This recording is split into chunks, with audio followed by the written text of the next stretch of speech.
15 minutes to work on home bakery business tips so that you can become a better baker. See what I did there? Okay. My internet's a bit spotty today, so fingers crossed that today's recording goes well, because we're going to be talking about 5 questions that you should ask yourself before committing to a farmer's market. And it is farmer's market season right now. It's time to get your applications in.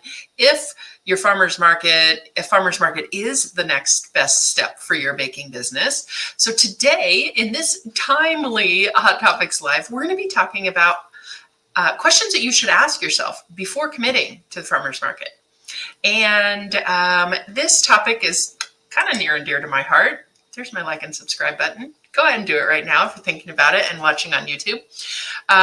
This topic is kind of near and dear to my heart because I have been off and on a farmer's market vendor with my own home bakery business, but also I am the daughter of a vendor. We spent much of my childhood going from event to event, not baked goods, but crafts. And so, hi Mom, if you're watching, those were fun times going to different events as vendors. It's sort of in my blood. I feel like I have, a vested interest in sharing the tips that I know about being a vendor at an event. So let's jump right into today's topic. So you're thinking about doing a farmer's market. You need to decide fairly quickly. So today I'm going to share 5 things you should think about, ask yourself before you commit. So first and foremost, let's start off with question number 1 is asking yourself, are you in this for the long game or the short game? And what I mean by that is there's no right or wrong here, but bakers who are in it for the long game are bakers who have a product that lends itself particularly well to selling at the farmer's market. I think a bread baker is a perfect example because people tend to buy bread weekly. I know here where I'm living, there's a little village shop that has fresh produce, magazines, little pantry items, and a table with a home baker who brings in the fresh bread every week. And I always walk down and I buy a loaf of her fresh bread once a week. And that's something that I would do at home in the United States or here abroad. I always try to find a nice fresh loaf of bread for the week. And it just is a weekly habit. So that type of vendor, baker, works really well for the farmer's market because farmer's market shoppers usually come weekly.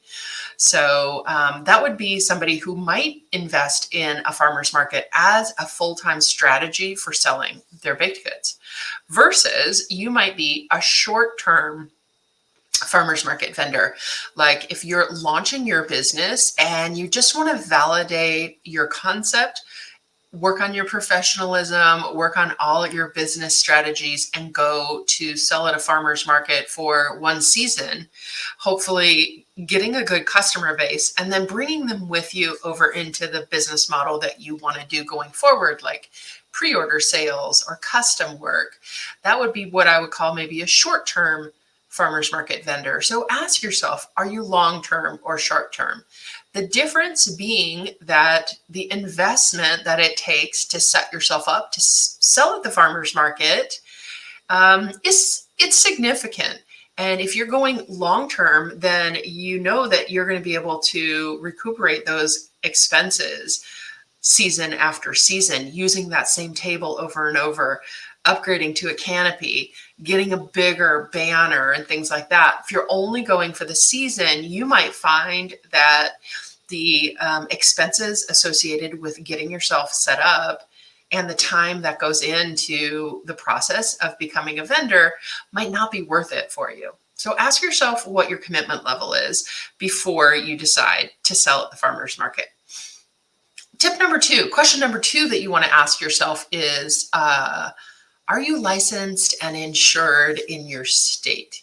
So some states are not requiring home bakers to be licensed, and other states have several licenses and permits that you need to obtain. So if you're thinking about selling at the farmer's market and you think that'd be a really fun idea, fun way to launch your business, you need to make sure that you've gone through all the steps that your state requires you to be fully legally operating, because the farmer's market is going to require that 9 times out of 10. So that is a prerequisite to selling at the farmer's market.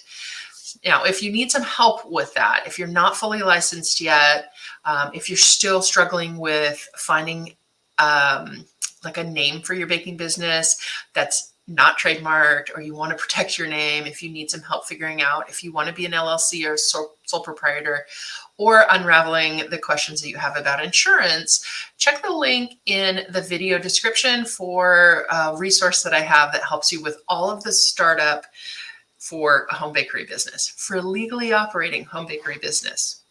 So that is question number 2. Ask yourself, are you legally ready to take the next step and be a vendor at the farmer's market?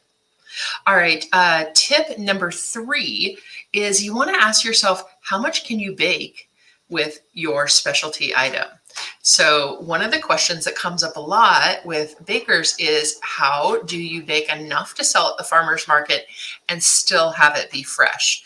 So it depends on what your baking specialty is. If you're a sourdough bread baker and you want your bread to be fresh for the market, then you want to ask yourself, what is your capacity? How much bread can you make?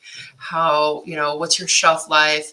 And think about, if you sold all of that, would it be worth it for you? Would you recuperate all of your expenses? Or you could also ask yourself, what your production schedule looks like in order to be ready for a farmer's market. So do you have other demands on your time, like a 9-to-5 job, and you don't regularly have enough time in your schedule to bake enough to sell at the market? So you definitely want to be able to produce enough each week to have it be worthwhile. So that is question number 3. How much can you bake? All right, question number 4, this one actually comes up in groups a lot, is, will you need help? So in the events that I've done at the farmer's market, I kind of had a system down, a less fragile product as well. So I could load my bread into tubs. I could park pretty close. I could load it up and be set up in a half an hour. But that doesn't work for everybody. There's different farmers market setups. There's different logistics for getting in and out and for getting your products set up, especially if you have fragile products. So if you were to become a vendor at the farmer's market, would you need help? And if you do need help on a regular basis, is that reliable? Would your significant other help? Would a family member help? If you're going to commit to the farmer's market, do you have reliable help if you need it? So that's another good question to ask yourself before going all in on the farmer's market. I think a lot of vendors have gotten it down. You're going to get better as you go. So the first time that you go and set up, you're not going to be as quick at it, as efficient at it, but eventually you get a little bit better at it. You have a system and the way you like things. I know when I was first getting started, I would set up and break down in my driveway just to get an idea of how things fit in my totes, how long it took me to set up, and just to kind of get a feel for, can I actually do this by myself every morning? And I got to the point where I could. But like I said, that's not the same for every baker. If you have lots of fragile items or a booth that has lots of elements to that need bringing in, depending on the setup of your market, you might need help. And then finally, question number 5 that you want to ask yourself before committing to selling at the farmer's market is, are your products heat-proof? And right now it's not necessarily the hottest month of the year, but picture that the very warmest part of the summer where you will be selling at the farmer's market. Would your products hold up well in that environment? There's lots of strategies for keeping your products cool, but it does become a bit of a hassle if you have to constantly be battling the heat. So what kind of products do you sell? And would they hold up well to being out on display in the heat? Even non-perishable, non-refrigerated products have a hard time in the heat. I know selling bread, one of the things that I struggled with was just condensation inside the plastic packaging from the sun being on it. So it doesn't look good. I hate it when, your labels start to sweat or your bag looks moist inside or whatever the, heat situation is causing. In my case, there was no product melting, but it could be in your case. So you want to think about that. What would your table look like in the middle of summer? Now, of course, you can have table supplies that are going to help make that easier. You can have canopies. Your setup can be conducive to keeping your products out of the sun, maybe having a cooler in your booth with you and keeping things cool. But look at it big picture. Is that going to be a challenge for you when it comes to selling at the farmer's market? So there are the 5 questions that I would ask yourself before committing. Just to recap, we started out with asking yourself whether you're in the long game and ready for this commitment level, or if you're short term and really just want to do one season at a market to expand your customer base. That's the first thing you want to consider. Second thing, we talked about if you're actually ready in terms of being a legally operating home-based bakery. And if you're not, farmer's market's probably not going to have you. But if you are, then you can go on to the next question, which is how much can you bake?